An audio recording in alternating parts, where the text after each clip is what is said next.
hear you. That's because you're You're talking. talking, I can't hear you. Yeah. Start over. Steve Pierce is a Vietnam veteran. He's also running for state senate. So we're hoping to get him in there. And he's going to answer questions and give comments on veteran issues. So we're gonna keep it the veteran issues today. So. All right, thanks. Further Appreciate ado. it. Thank you.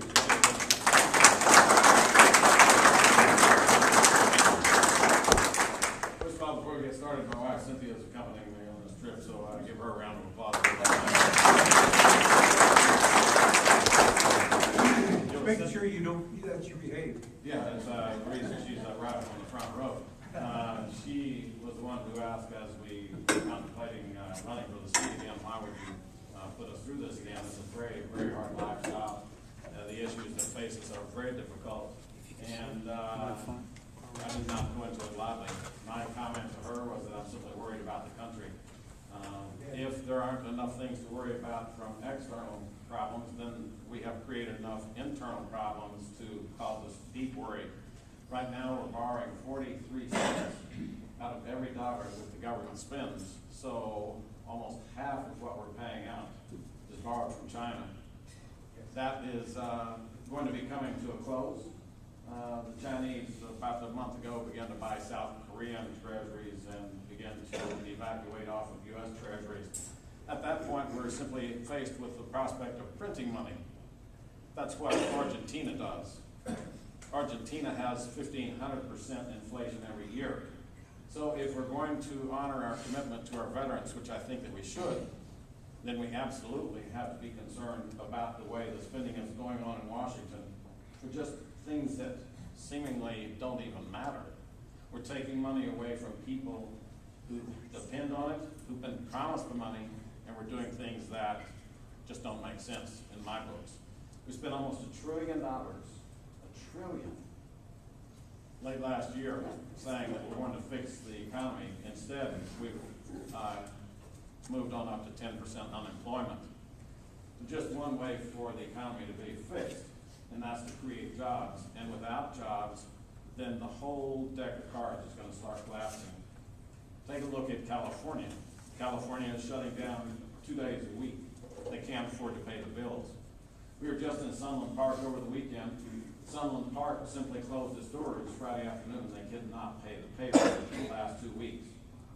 We are up against budget problems that are slapping us in the face, and we have people in Washington saying, we're going to continue to spend money.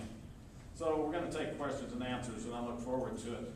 Someone asked me to address the mayor that is here, and they said it's not a very pretty likeness of you. And I said, well, they didn't have much to start with anyway.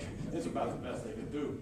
But it says here that we oppose the $1,500 pay bonus for our troops, and you'd think that as a veteran, Congressman Pierce would do that.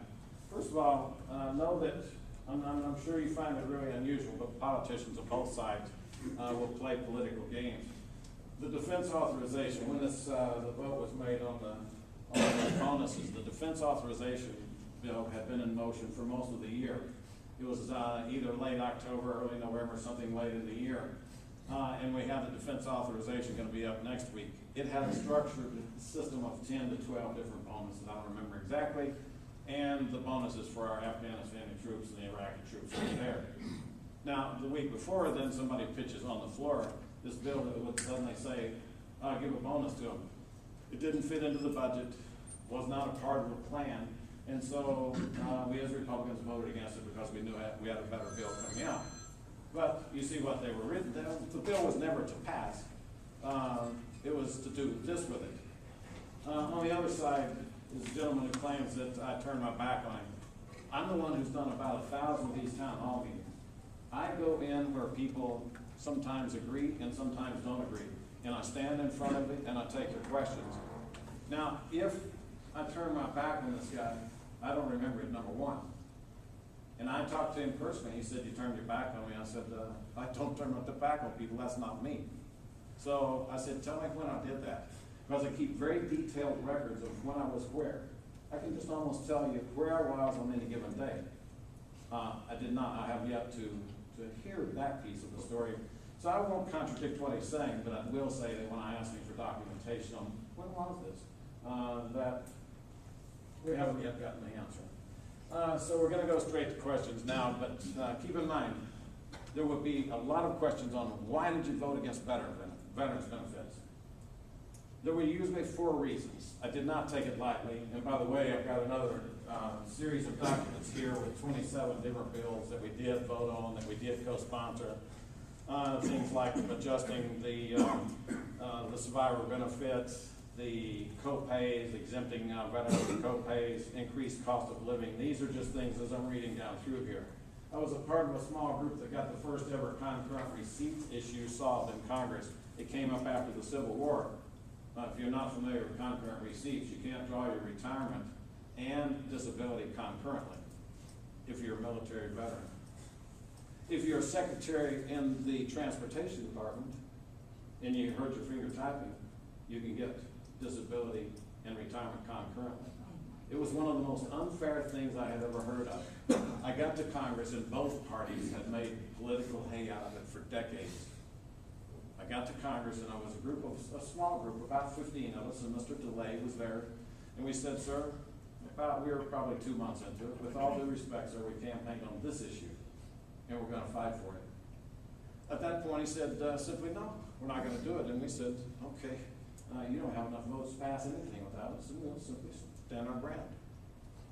He didn't want to call our bluff because he understood it. He said, okay, we're gonna get it through, but the president's gonna veto it. And we said, fine, we'll take him on too. So President Bush did threaten to veto it, but at the end of the day, we got it through, we got it passed. The first change in concurrent receipts since the Civil War. That was not a fight that we took on lightly, but it was one that I think expressed my desire to just simply keep the promises of veterans. Nothing special, just the promises that we've done. And we're gonna continue to do that. So let's, we were talking about issues that we might have voted against. If they set timelines for our troops to get out of Afghanistan and Iraq, and a lot of times they said, we want veterans funding and we're gonna put a timeline to get out of Afghanistan and Iraq. That was a big deal for Nancy Pelosi when she was in the minority. I would not vote for timelines of any kind. It is not right to the military men and women who are there in combat to establish timelines. Either fight to win or get out. Either let the military run the war or get out. So that was one condition. Another condition was if it had tax increases. Generally would not vote for tax increases. Tax increases kill jobs. You see what's going on right now. This threat that we're not going to extend the Bush tax cuts. And by the way, my opponent has roundly talked against the Bush policies, but we've kept the Bush policy. They have kept the Bush policies of tax cuts in place. And you see that now he says he's going to support all the tax cuts because he understands what it'll do to the economy. They said they're going to get us out of Afghanistan and Iraq. They said we're out of Afghanistan and Iraq, except we're not. We still now we don't let our soldiers fight back. Those of you my age will remember when we did that in Vietnam. You remember when we had rules of engagement where you couldn't fight for yourself. That's what that team is doing, and any time that I could, I would vote against that kind of mentality. So tax increases are going to kill jobs, and so I would not vote for tax increases and veterans benefits. A third thing that would happen is they would take money from active duty troops. We would take money from here, active duty, and put it over here for veterans benefits. Now, I don't believe that we should ever take away. I believe that veterans should get what they deserve, but I don't think we should play political games. So that's another category of very tough vote that I was willing to take. And again, you see the ads on TV. Voted against veterans this many times. We just were on a debate over in Alamogordo for this morning. Voted against the border 7 times. Well, actually we didn't. We voted against the motion to kill the border bills 7 times. But they just kind of rounded up and said any way they wanted to. And that's the status of today's political environment. So we, again, there was another series of bills where they took money from BRAC. They wanted to fund veterans at some great level, but it defunded BRAC in order to get the money. BRAC, that's the base realignment and closure program.